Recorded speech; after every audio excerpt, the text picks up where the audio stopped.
I'm Michael Ammar. You've just seen a sample of the reactions you'll receive as you perform the magic I'm about to share with you now. For every effect which qualified for inclusion on this series, hundreds of effects were read, performed, and then cast aside in an attempt to give you the finest collection of easy-to-master card magic ever assembled on video. Our objectives were to select simple yet powerful effects, material that beginning-level magicians could attain, yet strong enough to be included in any professional repertoire.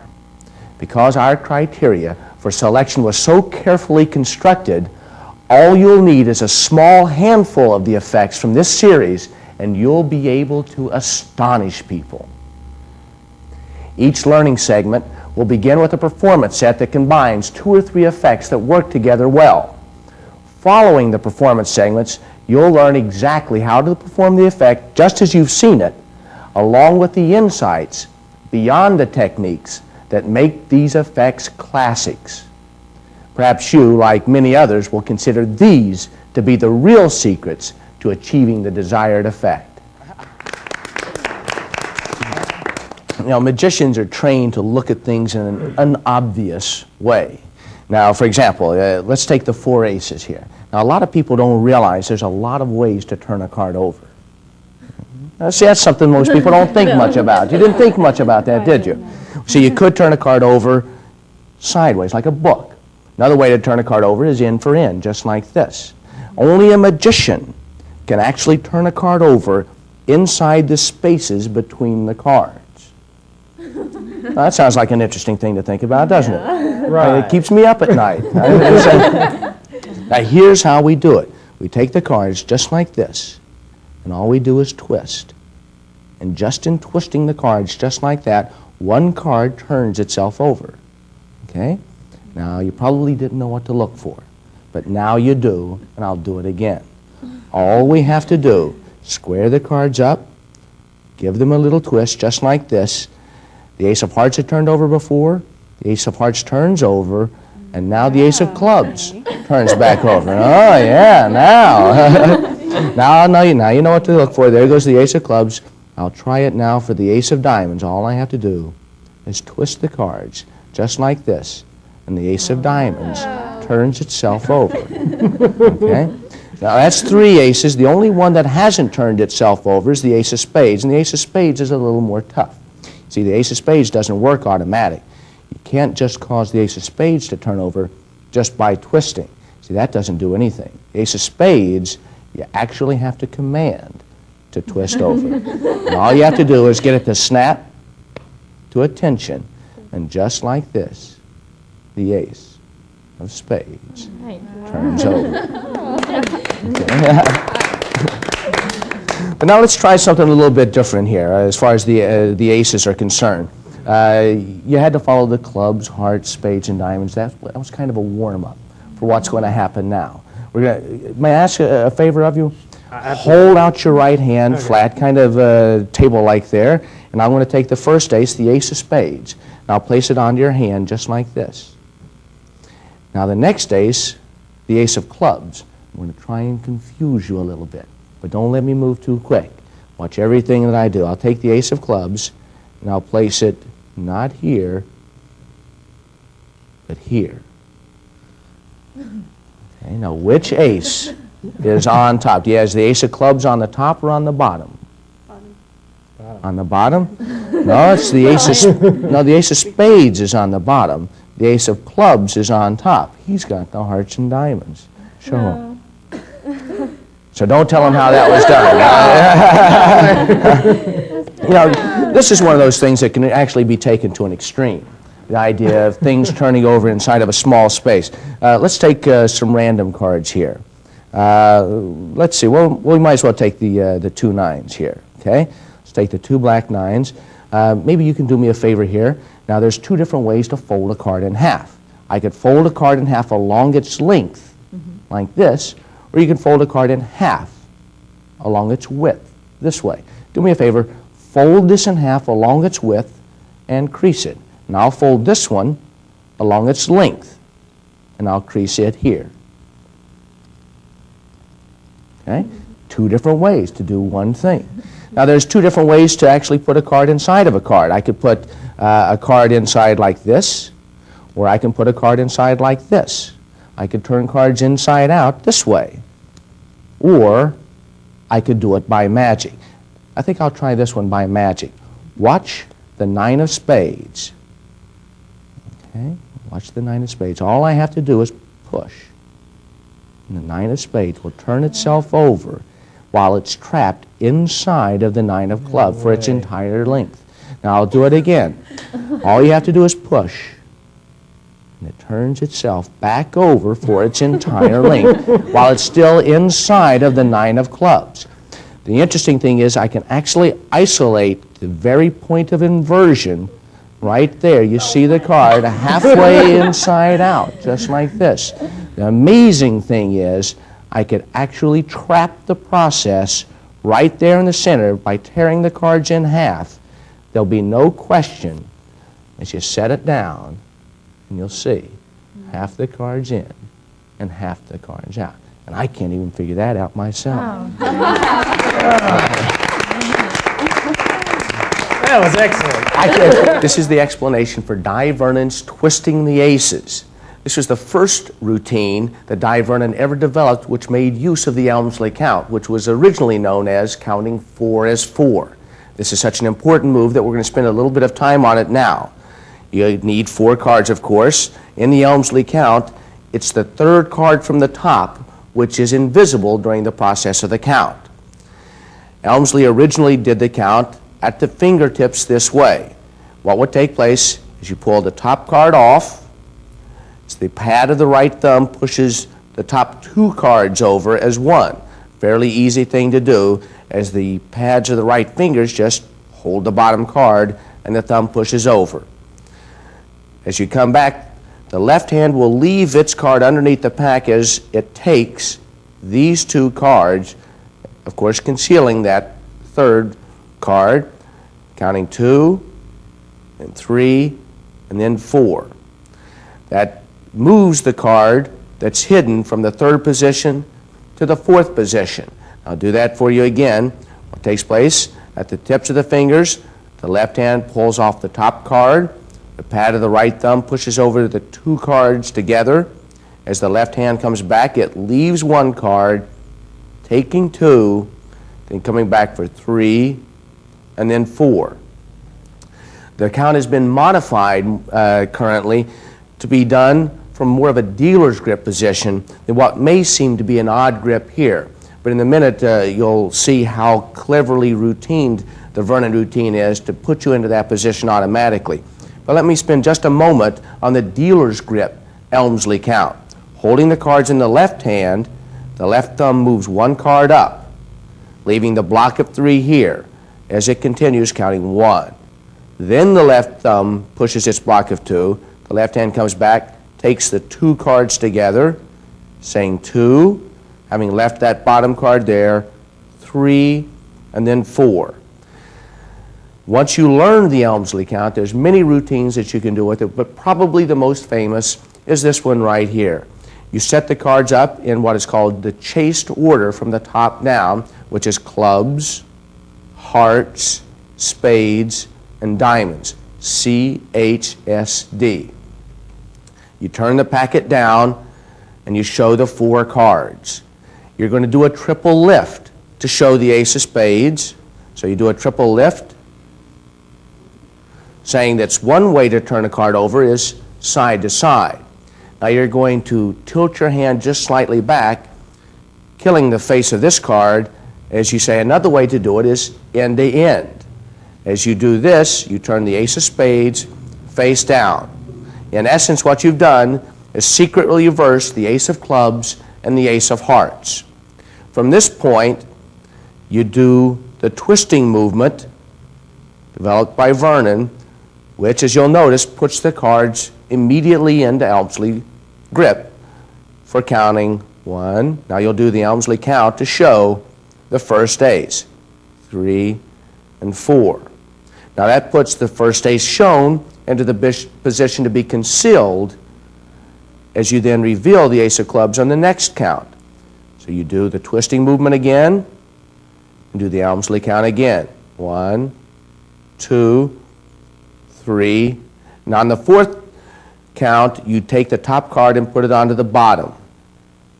At this point, you're going to do a triple lift, apparently turning the ace of clubs down, but actually turning down the ace of hearts, and at this point, setting up the ace of diamonds to appear, face up. So you do a triple lift, turn the ace down, twist again, putting yourself back into Elmsley count position, and you count again. Now this time, you're going to simulate an Elmsley count while actually doing a legitimate count, sort of a fake Elmsley.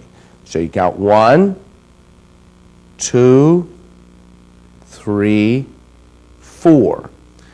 Now as you take the ace of diamonds out, you're going to get a break underneath this top card, which is the ace of spades. So you take the ace of diamonds out, bring it to the top. Now you're going to hold those two cards as the left hand turns over the other two cards. This secretly reverses the ace of spades. Turn the packet down, and at this point, you do the twist, and you can do the Elmsley count to show nothing's happened. 3, 4. Now, if you put this card back on top, the ace of spades will be on the bottom. If you put it onto the bottom, you can repeat that Elmsley count maneuver to show that still nothing happens. 3, 4.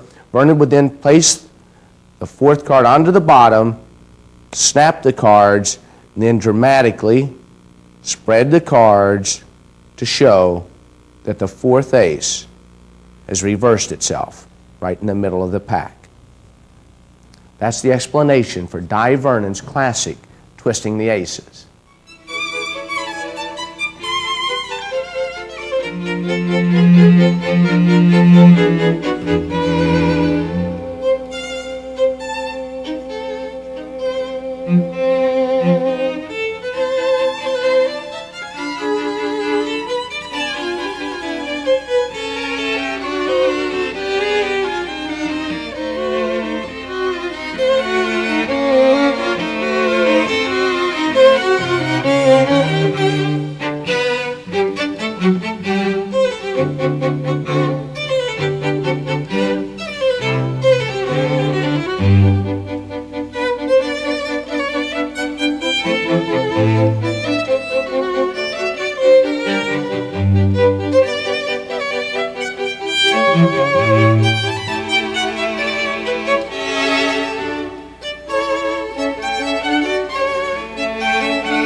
To continue on, we did Dr. Daley's, the last trick of Dr. Daley. To do the last trick of Dr. Daley, what you're going to need to do is make sure that the colors are alternated, red, black, red, black. Turn the cards down. You're going to do a double lift, okay, from the top of the deck to show a black card, okay, double lift, so that when you place this into someone's hand, you're actually placing a red ace into their hand. Now you're going to do a double lift from the bottom to show the other black ace. Okay, but because it's a double lift, of course, you'll be placing a red card into their hand. Ask them the question, is it on top or is it on the bottom? Then ultimately show that you've got the black aces and they've got the red aces. It's a perfect finish following up Di Vernon's Twisting the Aces. This is the explanation for Roy Walton's card warp. And asking Roy Walton for permission to include this on this series, he asked us to be sure to mention his inspiration for card warp as being Jeff Busby's Into the Fourth Dimension. When we performed this, we pre-tore one of the cards and put it into the deck. The card that we pre-tore was the 9 of spades. It's torn halfway to the center of the card, and it's placed halfway into the deck, so that you come to the first 9 first. Up jog the 9 of clubs. When you come to the 9 of spades and up jog it, the 9 of clubs conceals the tear in the card, and you take the 2 cards out. As you ask the spectator to fold 1 card in half, you're cleanly showing both sides of the cards, and the right thumb just conceals the pre-torn card.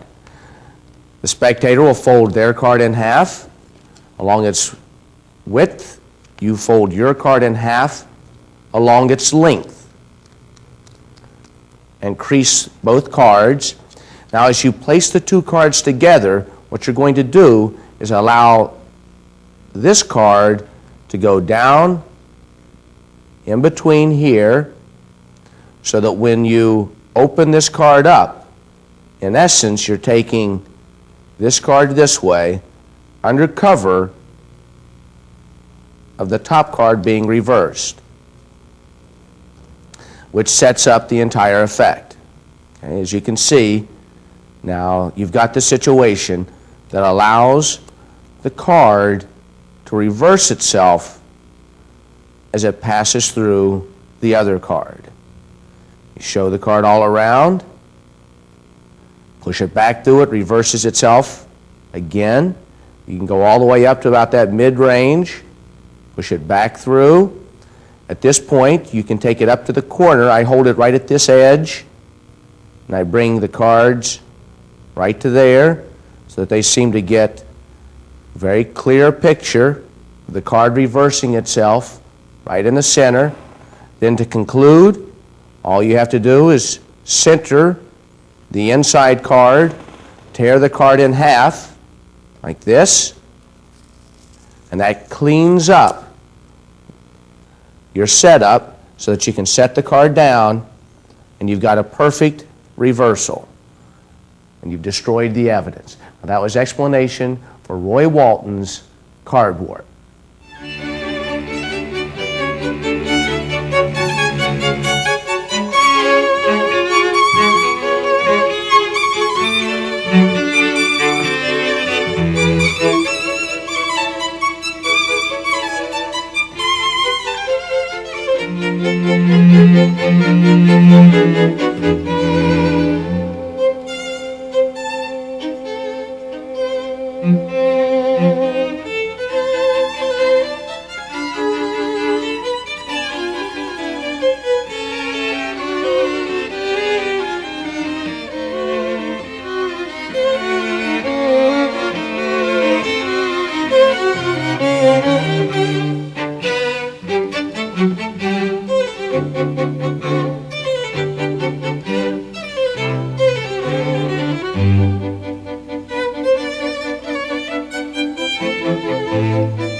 Twisting the aces, the beauty of Vernon's handling lies in the economy of motion and in the uniformity of action. The effect is marvelous in spite of its simplicity, primarily because of the tremendous thought that went into the management of every movement. That's why we tried to stay so close to the original handling developed by the professor.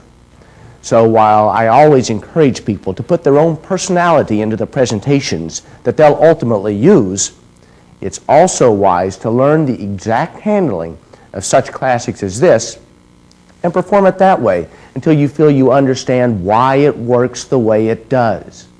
Then, from that position of experience, you'll be better able to make alterations more to your own character. With card warp, aside from the topological nature of the method used to create the effect, you are particularly far ahead of the audience by tearing the card in advance and concealing it amongst the others in the deck. The nature of this advanced preparation is such that the most astute audiences will find it almost impossible to reconstruct to the actual method used. In our next performance set, we're going straight to the heart of the most commercial topic possible when it comes to playing cards: gambling. You know, when you play cards long enough, eventually somebody's going to ask you, hey, what do you know about gambling? Gambling is probably the most interesting topic when it comes to cards. Most people are interested in that sort of thing. And if I give them enough time, they'll ask me, hey, can you teach me how to cheat at cards? Now, I'm just saving you the trouble of asking. I don't want to put you on the spot, but I'll go ahead and show you how that sort of thing would work. I'll take out the 4 aces, and I'll show you exactly how a gambler would stack the deck right in the middle of the game. And the stack that we'll use is what we call the overhand shuffle, just like that. Now, typically, you would only stack 3 cards. But if you wanted a 4th one, I'll show you exactly how that would work as well. Now, it's a formula. Let's say there was 5 of us playing in the game. You take 2 times the number of players plus 1, and you run those off. That's 11. 1, 2, 3, 4, 5, 6, 7, 8, 9, 10, 11, and you throw those on top. Now, that's pretty easy, isn't it? 1 less than the number of players, that's 4. 1, 2, 3, 4. Then the number of players, 1, 2, 3, 4, 5. Then 1, and then the number of players again. 1, 2, 3, 4, 5. Now that's all pretty simple. At that point, you have your friend cut the cards at just the right spot, and you're ready to go. I'll deal a 5-hand game of poker. And as you can see, that puts the aces right in my hand. But, you know, that's only part of the game. Getting the aces in your hand is only half of the goal.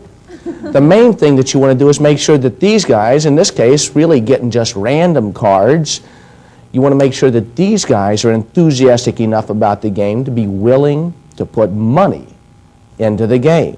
So you've got to give these guys a good hand. So here's how that would happen. I'm going to put the aces down into the center of the deck, just like this. And I'll show you how to do the game in such a way that you get more money in the pot. That's the key. First, you want to start around with the all-around square-up move, and you deal yourself 5 hands, just like this. And we're going to see if we can get these guys to empty their wallets into the game. Okay? So let's see. This guy, well, that guy's getting ready for a flush. He'll probably stay in the game. Let's see, this guy. Hey, this is what they call a safety raiser. That's like gambling term. The safety raiser. You know, you give somebody 2 pairs and they're bound to raise. Okay, putting more money into the pot. Hey, 4 twos. You know this guy's going to stay. You know this guy's going to put all his money into the game. And a pair of jacks. Now, that's not great, but he'll stay.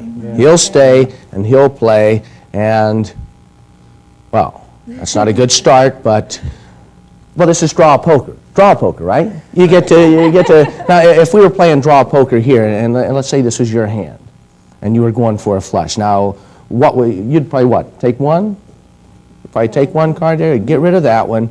Hey, good job. Good job. You got a flush in hearts. Now, what would you do there with 2 pair? 2 queens, 2 tens. You'd get rid of that one. Hey, you got it. You got it. Full house. Now, what would you do with this guy? If you were this guy? Get rid of that 5. Get rid of that 5? Well, you know, when people only take 1 card, a lot of times the gambler will say, well, they got such a good hand, I better deal them from the bottom. And so that's another thing that you got to look for. But, hey, kind of rounded that thing out, didn't you? 4 of a kind. Well, you got a pair of jacks there. What would you do? Well, I'll probably get rid of a couple there. Get rid of these 3? Okay, let's see what you do. If you draw 3, there you go. Hey! Whoop, there it is. Hey, check that out. Well, you know he's going to stay with the full house there. Well, let's see. I guess I'll take one. I'll take one. You know what's amazing? As lucky as he was, it'd have been better to have thrown in that one jack, because he would have drawn that fourth ace. And when he got that fourth ace, not only would he have won, but he would have kept me from getting my royal flush in the 10, jack, queen, king, ace, of spades.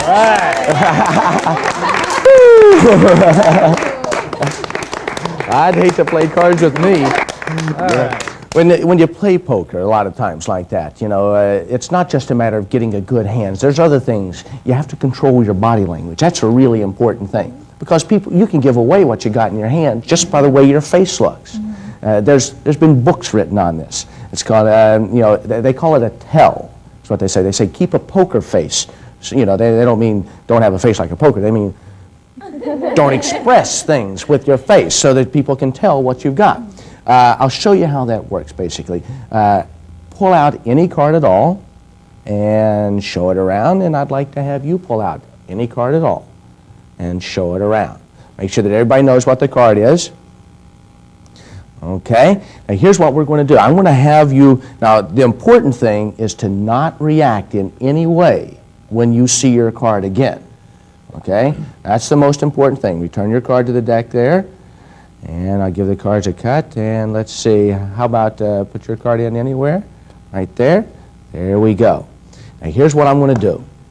I'm going to show you every card in the deck. Let's do it one at a time. I'll do you first. I'm going to riffle the cards just like this. I want you to look at every card in the deck, and I'll just watch your eyes. And the moment your pupils dilate, now be real careful. Try not to do this intentionally, okay? I mean, try to fool me, right? Okay. And I'll tell you the second that you see the card that you select. I'll stop as we go through the deck, and I'll say, oh, that's your card. Now, do me a favor. Watch my eyes. Make sure that I only watch her eyes, and you just watch the cards. I won't do anything but watch her eyes. And when she sees a card that she recognizes, I'll be able to spot it. Is that it? Is that your card? Is that your card? Right from the center of the deck? Now, you're probably thinking, now, wait a second. Now, you know the card's in there somewhere. I'll try the same thing with you. Now, watch what I do. Watch my eyes. You watch my eyes. You watch the deck. Make sure that I'll never look at the cards at all. All I'll do is just riffle the edges, watching for her poker tell, and I'll be able to tell just from the dilation of her eyes. Is that it? Is that your card?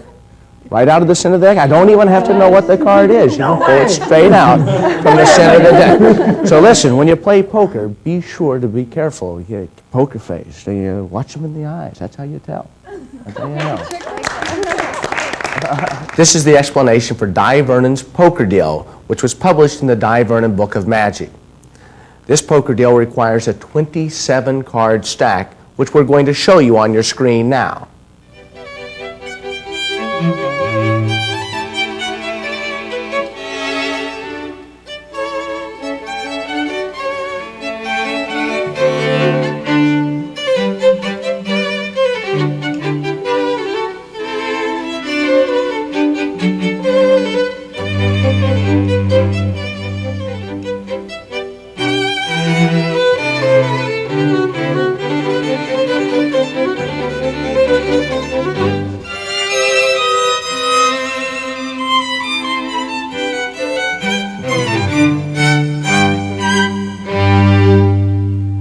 You'll end up crimping the bottom card of that stack and then placing the rest of the deck on top.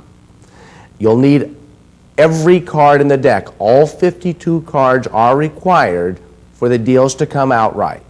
You'll then take the 4 aces and separate them throughout the deck. It doesn't matter if they go into that stack, because your first move is to go through and remove the 4 aces from the deck. Take the 4 aces out, place them face up onto the table, and then you explain the nature of the shuffle that you're going to use as you run singles 1, 2, 3, 4 to the bottom and throw the deck on top. Then you place 3 aces on top of the deck, 1 ace on the bottom, and then you do exactly as you say you're doing. You're going to run off 11 cards. 1, 2, 3, 4, 5, 6, 7, 8, 9, 10, 11. Put them on top of the deck. From this point, you run 4, 1, 2, 3, 4, throw on top, then 5, 1, 2, 3, 4, 5, then 1, and then 5 again. 1, 2, 3, 4, 5. After you finish your overhand shuffles, the crimped card will be just below the halfway point of the deck. Cut at that crimped card, taking the crimped card to the bottom, and you're all set. From this point, deal 5 hands of poker, turning your hand face up. 2, 3, 4, and 5. At this point, just quickly show these hands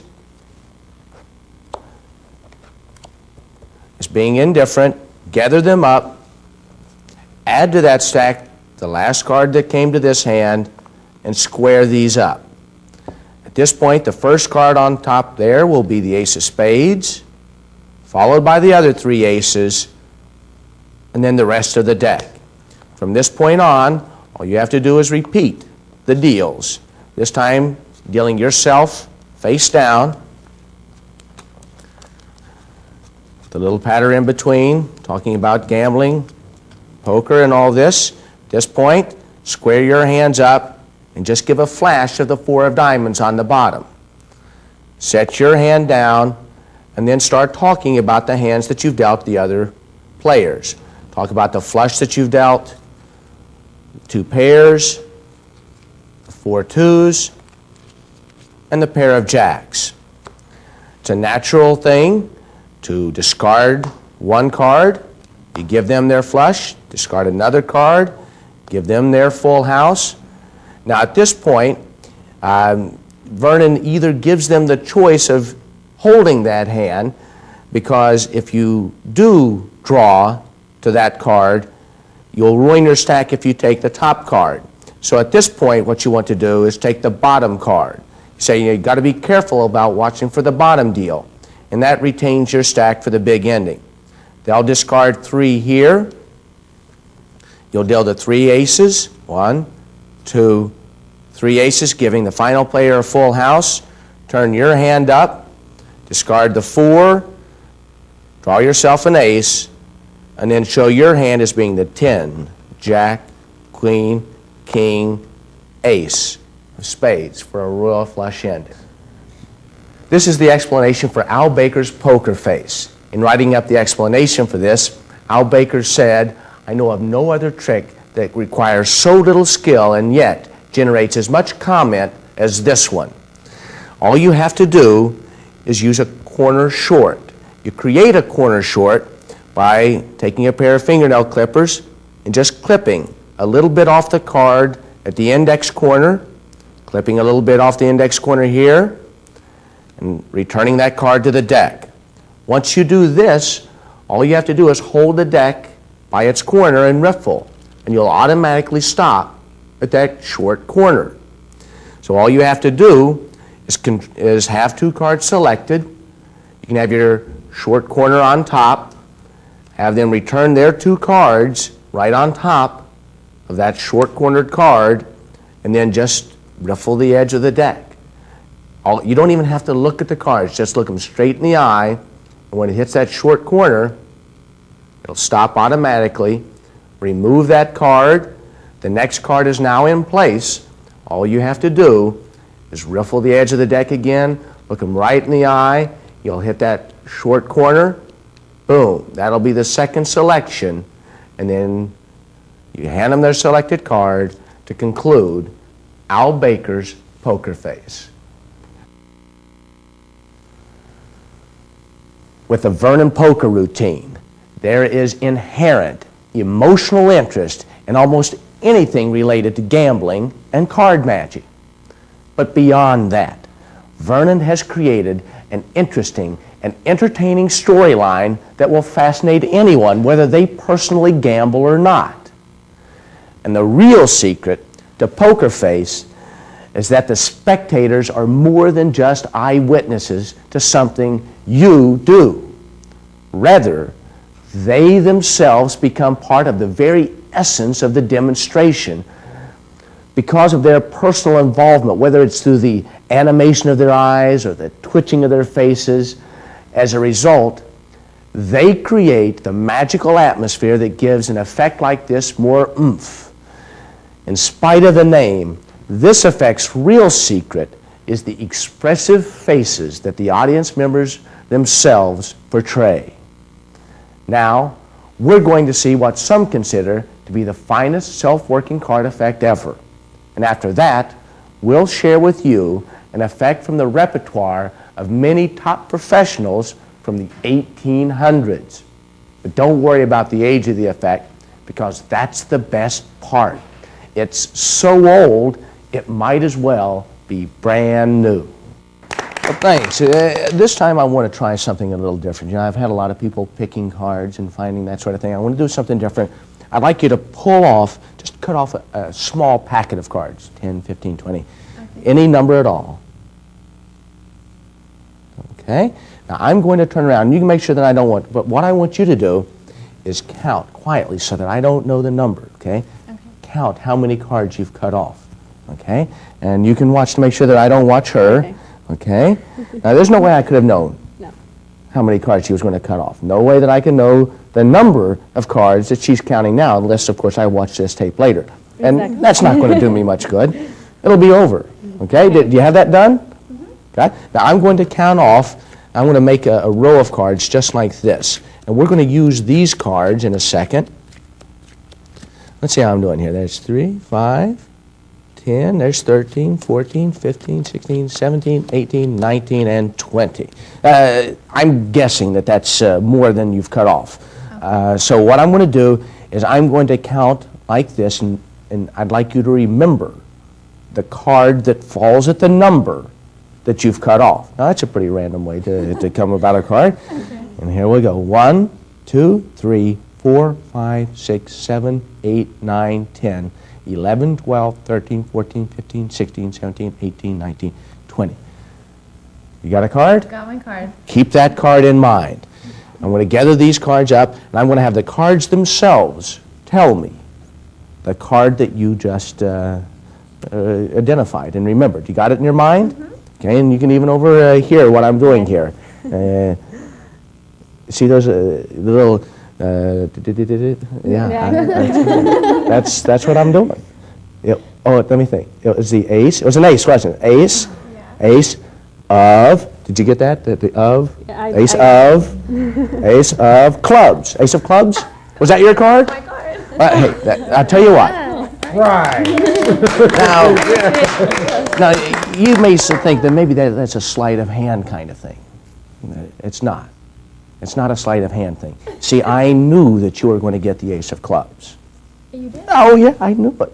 Yeah, look, check it. Look, down here in the center of the deck. Down here in the center of the deck, there's one card that's red. And it just happens to be the ace of clubs. Now, I didn't just know before the trick started that you were going to pick the ace of clubs. I knew yesterday. Yesterday.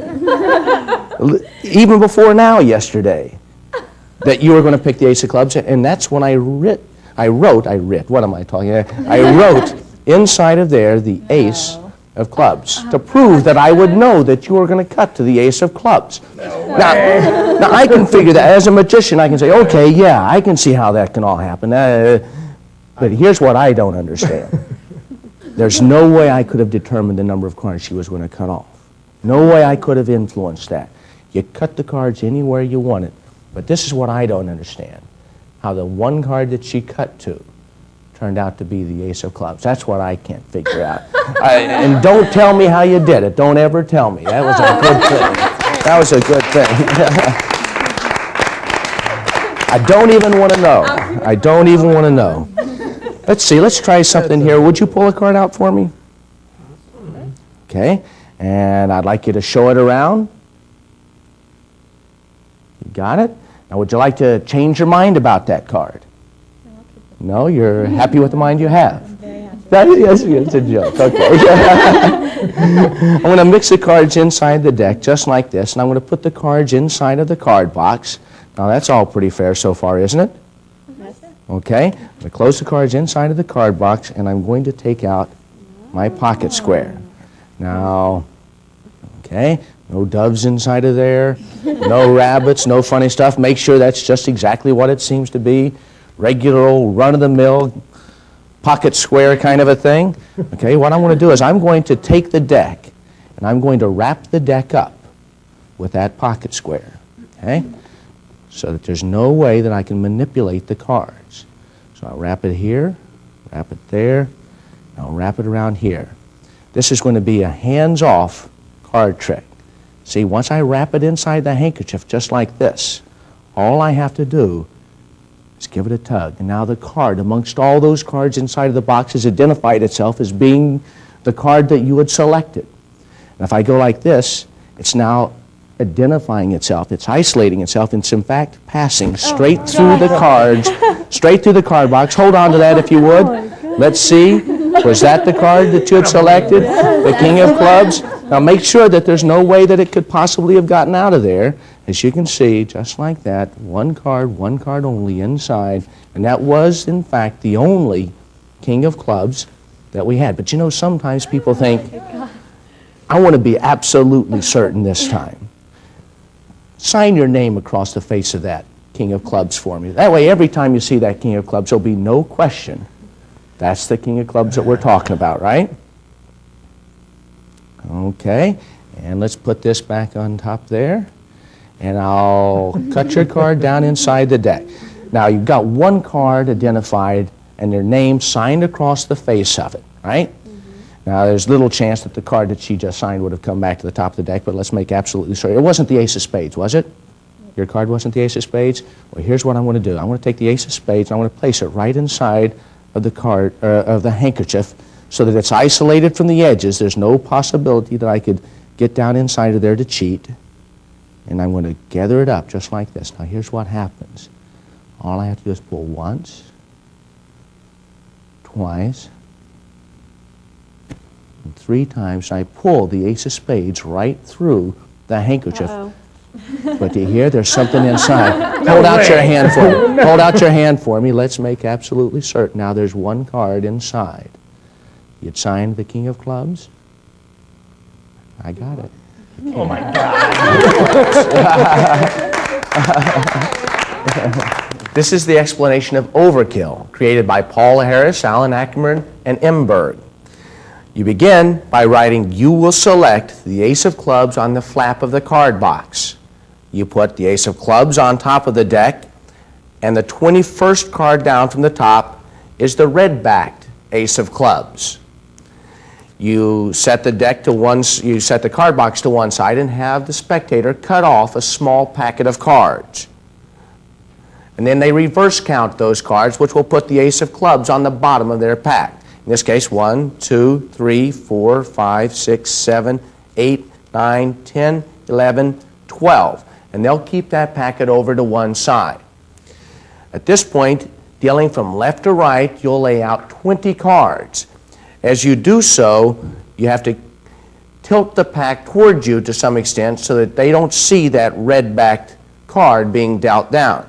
So you deal out 20 cards. That's 3, 4, 5, 6, 7, 8, 9, 10, 11, 12, 13, 14, 15, 16, 17, 18, 19, and 20. You count from the right to the left, asking them to remember the card that falls at the number that they cut off. So counting from right to left, they'll end up remembering the Ace of Clubs. It's the 21 card force, 21 down force. You square that packet up, put those on top, and from that point on, all you have to do is milk the effect. You predict the Ace of Clubs. Then you show one card, red-backed in the center, the Ace of Clubs. Then you reveal your prediction, and finally, you have them look at the card, which apparently they cut to. At this point, they've forgotten that they have reverse counted, and then you show that they seem to have cut right at the card that you predicted. That's the explanation of overkill. This is the explanation of card through handkerchief. There's been many versions printed, both with the card box and without. The original printing of the card through handkerchief was published in the New Era Card Tricks back in the 1800s. All you have to do is control the card to the top of the deck, and as you close the flap, just make sure that the flap goes between the top card and the rest of the deck, right there. And you hold that in your left hand. As you take your handkerchief, the left thumb works the card out, but you do that under cover of the handkerchief, and I'll show you what happens. As soon as the handkerchief covers the hand like this, what's going to happen is the right hand goes underneath the handkerchief and the left hand just drops the card box, leaving the card inside of the left hand underneath the handkerchief. Here's what that would look like. You cover that like this and just bring out the card box, and you'll have the selected card in your left hand. You center the card underneath the handkerchief and place the card box right on top of it. The fold is very important. So you bring this diagonal corner directly toward you. And at this point, you have to make certain that the edges of this card are trapped by the wrapping around of the handkerchief. Make sure that in wrapping this one around, you don't unwrap this one, because you want both corners supported. You're going to end up with this situation. Holding the handkerchief here, this allows you to let go of the deck, and yet the card is trapped in that fold right at the back. So holding the deck like this, shake the card will start to slowly appear. As you can see, it's still held by the fold right at the back. Continue to shake, allow it to snake its way out from the folds of the handkerchief. When it gets about halfway out, you can reach up, get ready to catch it in case it should come loose, then help it out as it continues. I like to have someone hold on to this, and in doing so, what they'll do is you'll end up handing it to someone, and letting go, you've destroyed any evidence that they may be able to use to reconstruct as to how that card was held in there, and then you dramatically turn the card over to reveal that the selection has penetrated not only the card box, but straight through the handkerchief as well. That's the card through the handkerchief.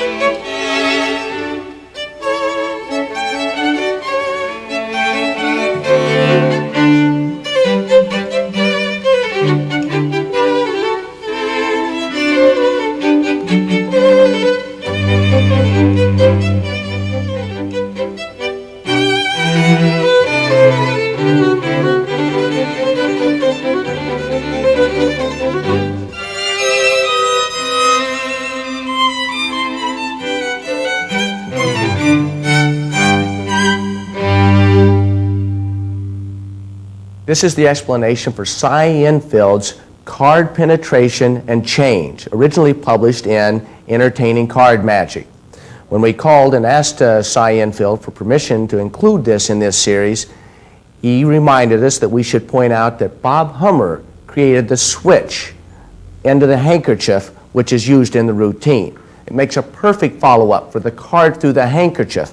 As they're holding their card, and I have them sign their name on it, I just take the deck and I cut the ace of spades to the top. And I have them return their card, apparently in the center of the deck, but it's going to go on top of the ace of spades, and I just double cut it back to the top. Now I'm going to turn over the top card. It'll be a double lift to show the ace of spades. And I jog it over to the side. This is the Hummer change. As you put your right hand underneath the handkerchief and you're going to turn your hand down, apparently putting the ace of spades there, but the left thumb is going to pull this back, actually leaving the selected card as the right hand covers that card with the handkerchief. You place the card directly on top of the deck as you emphasize how the edges of the handkerchief are completely removed from the center. As you then gather them together, bundle them up, and now you're going to act as if you're pulling straight through the handkerchief the ace of spades. Pause for a moment, set the deck down, and then let them realize there's something in the handkerchief. Have someone hold out their hand, place the handkerchief onto the hand, and very slowly uncover the card, and then dramatically turn it over to reveal that the selected card has changed places with the ace of spades. And that's Cy Enfield's card penetration and transpo.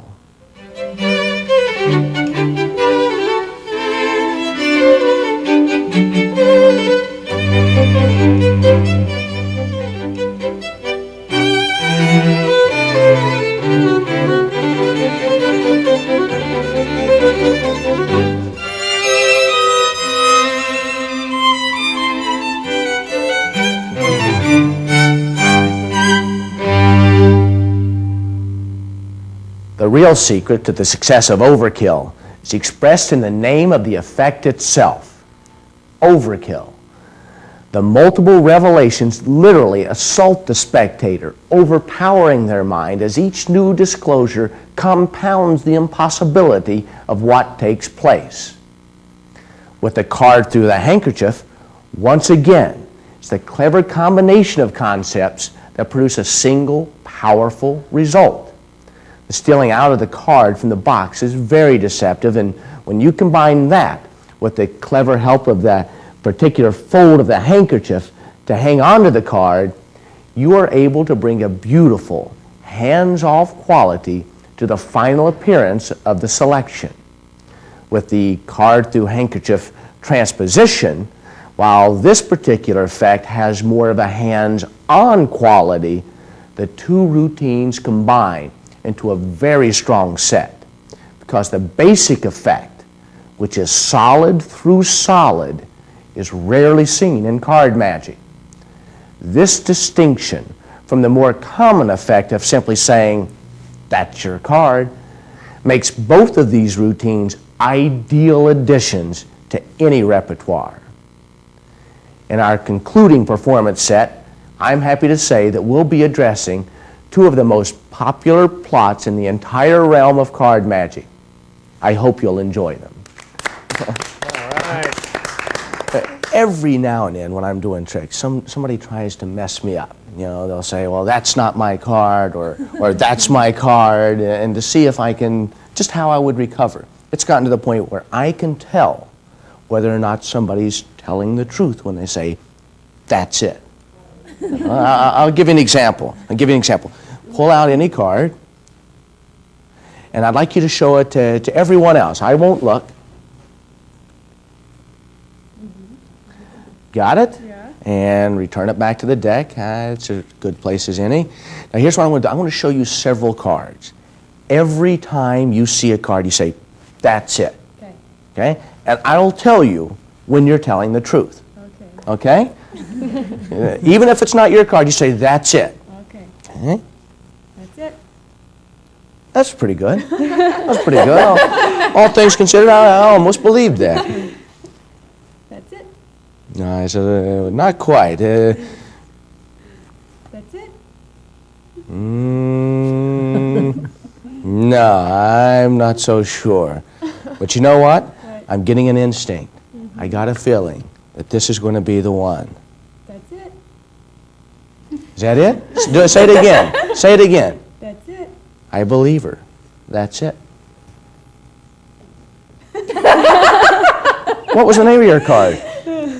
3 of diamonds. Yeah, that's it. That's it. Works every time. Works every time. You gotta trust me. I'm a professional. You gotta trust me. Do it again. Sometimes it's not down here. See, sometimes people see things that they got to think. No, wait a minute. How do I know? Let's do it a little bit differently. This time, pull out any card you want, any one at all. You can look at the faces, think about. You know what? Just to be sure, pick one that's got some room to write your name on it. That way, you'll know every time you see the card. You'll know whether or not that's the one we started with. Pull one out.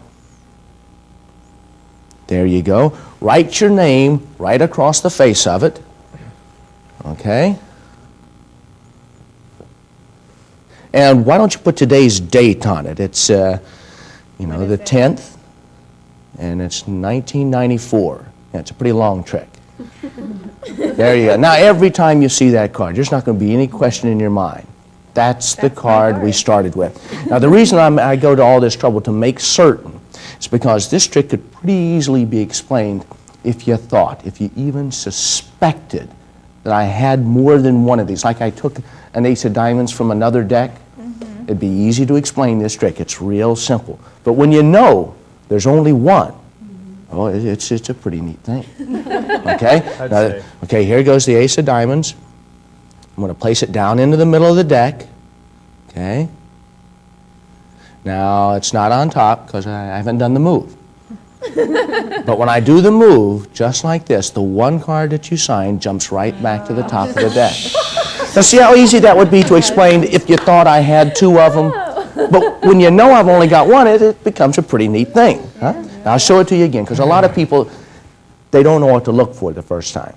They don't know what's going to happen, right? But now you know. Now we know. Now you know what to look for. I'll take the ace of diamonds, place it into the middle of the deck. I riffle with my thumb. That's doing the move. Just like this. And the card comes straight back to the top of the deck with your name across the face. Now, I don't feel like I was moving too fast for people to follow or anything. But every now and then somebody says, hey, man, you're moving too fast. I need glasses. So here's what I want to do. I want to move as slow as I possibly can so that there's no question that the card we're dealing with is the one with your name on it, and I'm going to put it down into the center. I'll put it into the center again. Now, that's pretty fair. It's not on top. See, because I haven't done the trick. When I do the trick, it looks just like this. I just riffle with my thumb, and your signed card comes straight back to the top. No way! Yes way! Now, the problem is, you look at the backs of the cards, all the backs look the same. You never know the moment, the actual instant that it arrives on top of the deck. So I figured the best way to let you know without question is to mark the card in such a way that there's no question. Even from the back, you'll be able to identify which card that is because it's got that big hump right in the middle of it.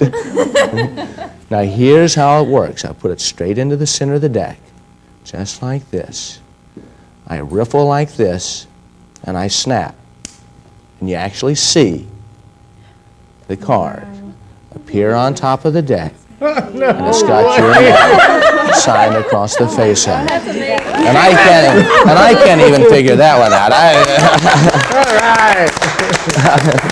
right. This is the explanation of the late Eddie Fechter's That's It. Jerry Mincer, who wrote the book on the magic of Eddie Fechter, has given us permission to include That's It on this video series. To perform That's It, you have a card selected. As it's returned to the deck, and let's say the selected card was the ace of spades, as it's returned to the deck, you add one card on top of it and then get a little finger break over that. So actually you have a break, one card above the selected card. As the right hand comes above, what you're going to do is pick up at that break. But as you do so, you're going to drop two cards so that the right thumb now has a break above two indifferent cards. You turn over the card that you've added on top of the selected card, have them say, that's it. You turn the card down using the right hand pack. Now you turn the selected card over using the right hand pack, and then turning it down, you use J.K. Hartman's add-on as you add on those two cards. Now you thumb off what seems to be the selection. And turn over the next card. They'll say, that's it. Set that onto the table. bring the left hand's packet to the top. Now the selection's on top, so you get a break below 2 cards and do a double lift. Have them say, that's it. You're going to turn over the double, dropping off the bottom card, and I'll expose it as we do here. As you turn it over, you say, you know, I believe you. That's it. They'll say, no. You say, what was your card? I'll say, the ace of spades. You turn it over as you say, that's it. And when Eddie Fechter would perform this, he would always conclude by saying, oh, and by the way, the name of this trick? That's it.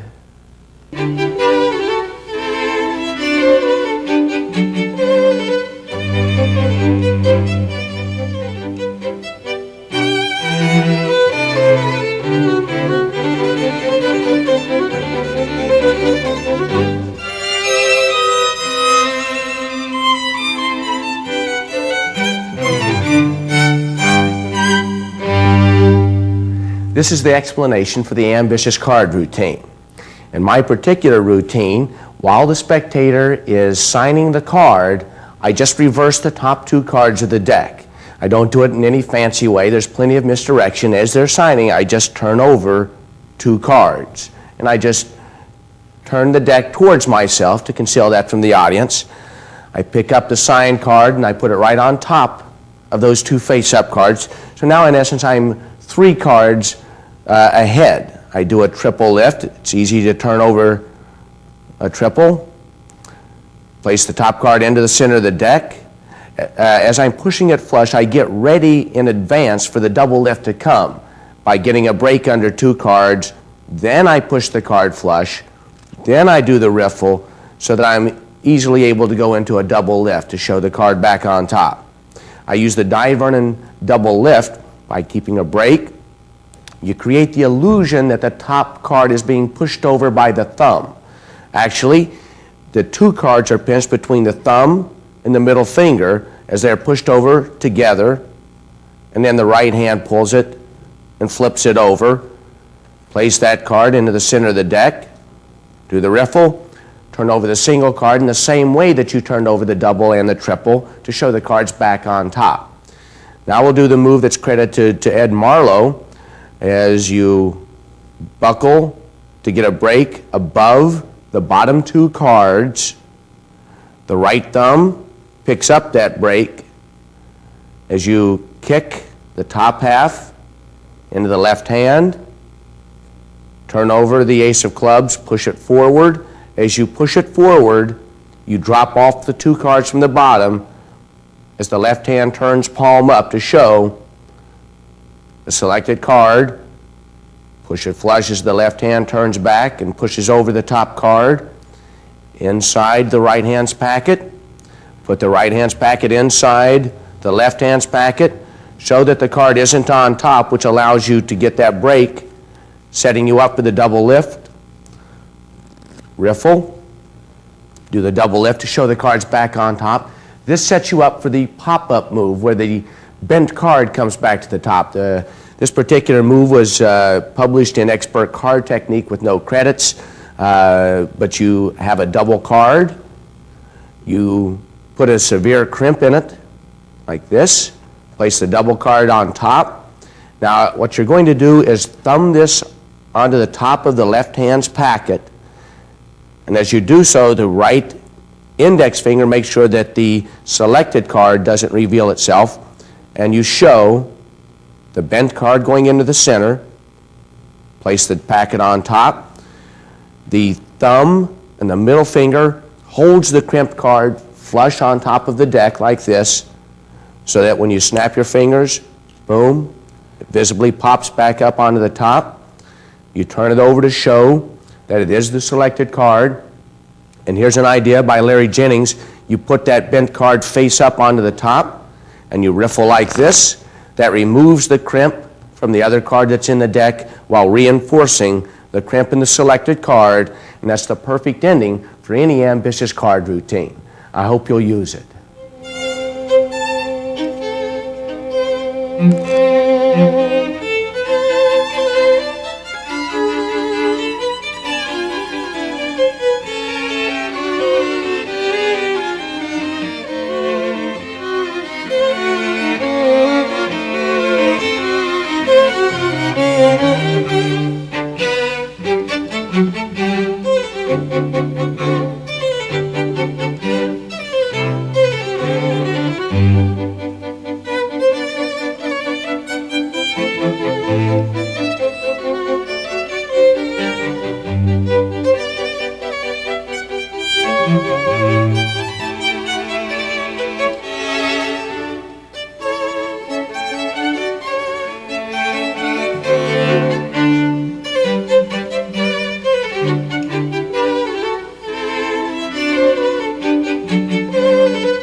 Eddie Fechter used "That's It" as his answer to the classic magician in trouble syndrome. But there's the potential danger of appearing too cocky once it's over because it's a real gotcha at the end. I think it's better to end gracefully by letting the fish put the hook into their own mouth without you going overboard to stuff it down their throat. With the ambitious card, this is one routine which, more than any of the others, relies on good, sound technique for each of the individual moves. It will require more commitment on your part than many of the other effects in this series, but if you'll give it the time it deserves, you'll have mastered one of the true classical effects in all of card magic.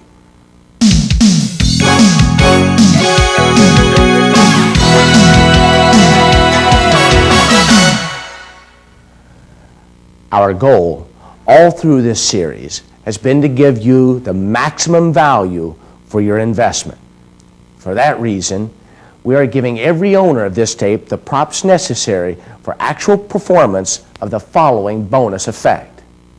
After you see the routine itself, I hope you'll agree with us when we say that this is one of the most powerful and magical effects that you can do with a pack of cards. This is my opportunity to show you my favorite trick with a deck of cards. My favorite trick with a deck of cards. The one I've been waiting for. Let me take out the 4 aces. And we're going to need some indifferent cards to go on top of each of the aces. Okay? We'll just take 3 and put them on top of each of the aces, just like this. Okay? That's pretty fair so far. Now, the ace of spades is typically the leader ace. Can I ask a favor of you here? Cover that in such a way that there's no way that I can get at it. I mean, you trust him, don't you? Sure, yeah. It's like the jury's still out, but I trust you. I trust you. Oh, come on, you guys. And I'm going to give you the deck so that there's no confusion there. We'll only use the cards that are on the table now. Take these 3 cards. The first to go is going to be the ace of diamonds. Okay, the ace of diamonds, not these, just the ace. All I have to do is snap, and the ace disappears. The first ace completely disappears. Now you know what to look for.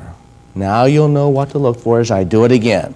You take the ace, and all I'll do is just kind of rub it like this.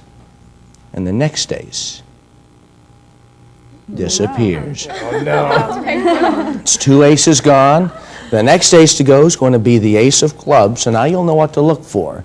And in fact, I'll do it real slow so there's no question as I go through it what's going to happen.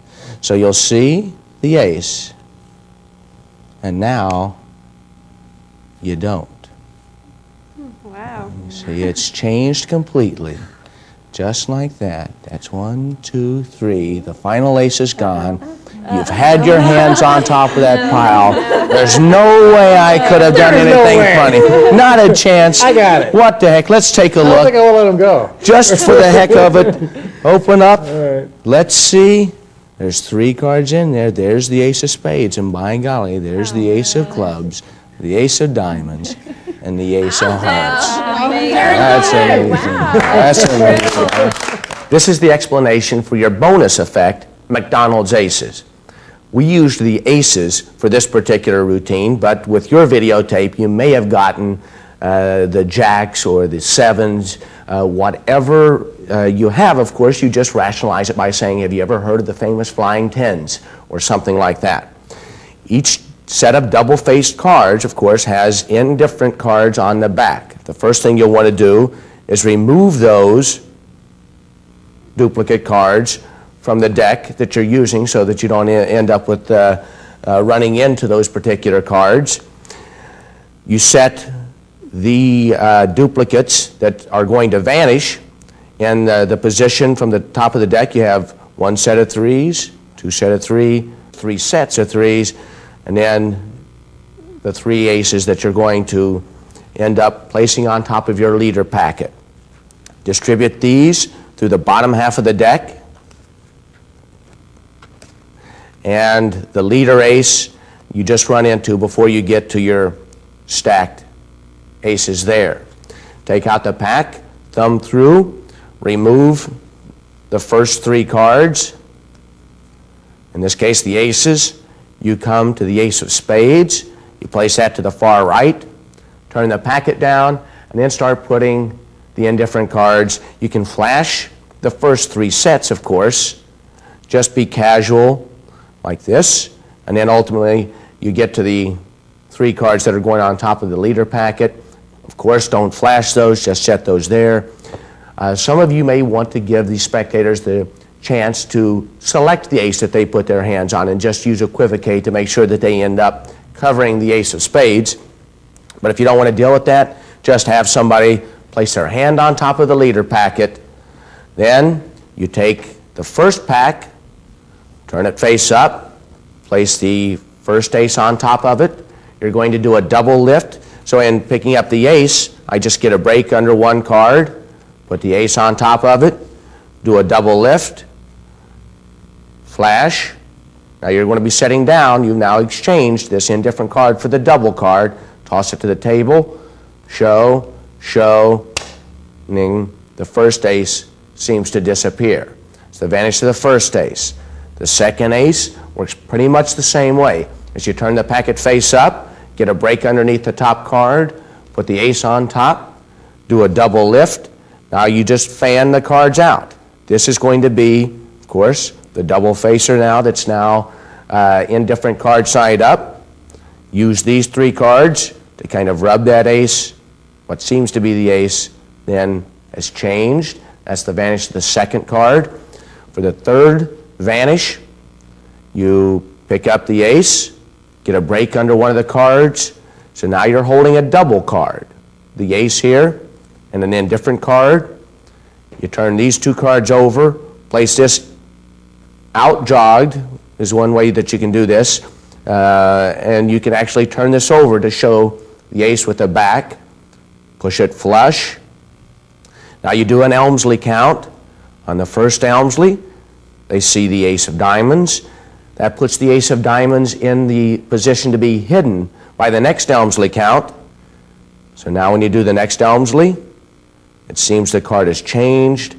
You can turn the card over, show that that ace has vanished, and then just turn these down and show the last ace has disappeared. Then have the spectator lift his hands off the cards, and the impossible has happened as they've traveled invisibly underneath the spectator's hands. It's a wonderful routine. It's as strong as card magic gets. I sure hope you'll give it a try.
thank you for being with us.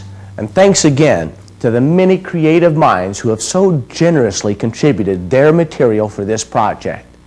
In doing so, they have helped spread immeasurable joy, not only to us, who will always gain pleasure in performing this great material, but to all the new audiences who will now be able to experience a refreshingly powerful world of card magic, a world previously shared by precious few.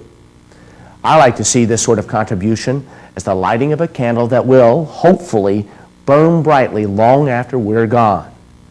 Cabot Roberts has said, "To light such candles is almost a gamble with eternity, because who knows how many successive candles will be lit, or when, if ever, the flames will cease or the influence die."